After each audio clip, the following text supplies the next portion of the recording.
The biggest impediment to moving abroad, if you're a person of working age, has to be employment.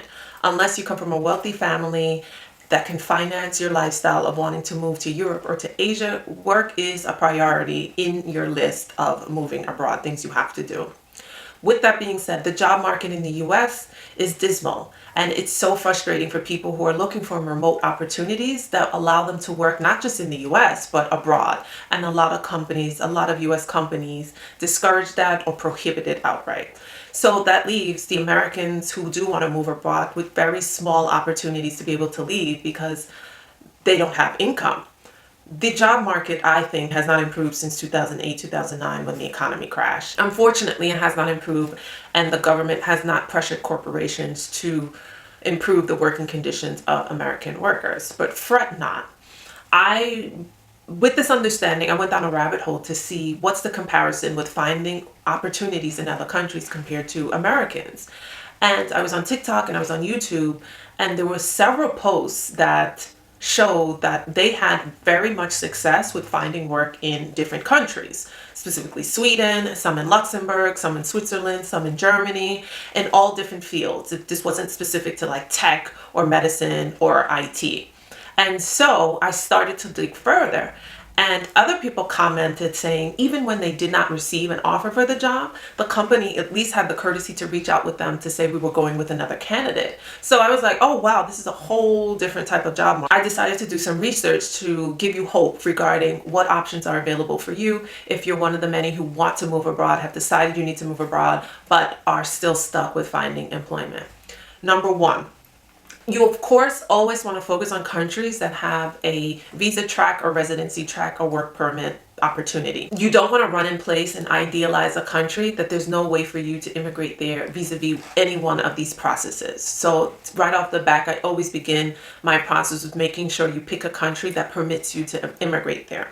Number two, what increases your opportunities for finding employment, specifically in Europe, is dual language or trilingual capabilities. A lot of the EU countries do recruit American workers, but what sets many apart is their ability, their competency in another language. So while you are searching for jobs, it would be prudent for you to also dedicate some time to picking up another language. You may want to invest in some sort of tutorship program in order to really get an understanding of a language. And if you give yourself a timeline of 7 to 8 months or a year to find a job, you are going to need some level of immersion. So use the time as you're applying for jobs to also develop competency in whatever language. That opens up a lot of doors when you speak multiple languages.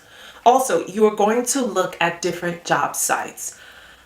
Indeed, LinkedIn, Monster, ZipRecruiter, Glassdoor are unique American companies that may sprinkle in a few foreign companies hiring here and there.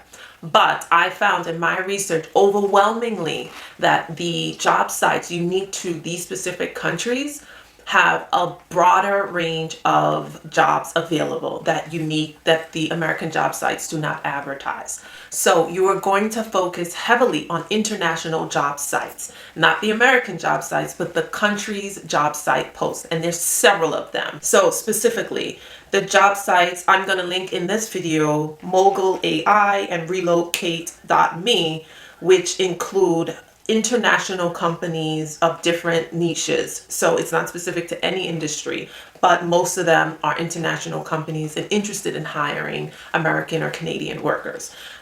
What also surprised me was another site which is unique in the Asian market. This site is called Jobs, D as in David, B as in boy, Jobs DB. A lot of Thai-based companies, some of which hire based on American salaries. So one job I saw was offering 100,000 Thai baht, which is the equivalent of about 3,000 US dollars, which would give you a nice quality of life in Thailand. And this site again is various industries are listed on this site. I also saw a Reddit post, which I'll link as well, where someone was kind enough to make a list of companies hiring remote workers, specifically in Latin America, some of which companies may pay US equivalent salaries. So this was a list of so many Latin-based companies that can also increase your chances of finding remote work. Spanish may or may not be a requirement, but you'll have to do your inquiries. So needless to say, I just wanted to do a video to offer you an alternate perspective and to help you develop a different strategy if employment is an impediment to you moving abroad. You're going to have to focus on a different market. Let me know your thoughts in the comment sections. I will be sure to link the job search sites in the description box. I also have a Move Abroad program. So if you are nervous about wanting to move abroad and you don't even know where to begin, then I invite you to come into my coaching container so we can walk through the steps that you need to be considering to move abroad successfully. I understand there's a lot of angst and there's a lot of frustration with wanting to move abroad, and I'm familiar with it because I've done it before. So I will walk you through the things that you need to be considering to move abroad. The link to work with me is in the description box. Also, if you are concerned regarding your healthcare needs and you understand the changes to Medicaid or Medicare is going to impact you, then you can also start thinking about becoming a medical tourist. I do believe medical tourism is what's going to save Americans' health in the next coming years. With all of these budget cuts, many Americans, their health will suffer, unfortunately, but they do not have to. We have developed a plan to help you visit Colombia in order to access healthcare at a fraction of what it would cost you in the United States to receive the same treatments. Not only that, the technology, the medicine is so innovative and extensive, and the bedside manner of Colombian doctors is impeccable. I can speak to it because I have been a patient in Colombian facilities, and it is night and day to what Americans unfortunately are experiencing in the US with the healthcare crisis. So if healthcare is something that you're curious about and you're interested in learning more about medical tourism, that link will also be in the description box. Thank you again, and I will see you next time. Bye-bye.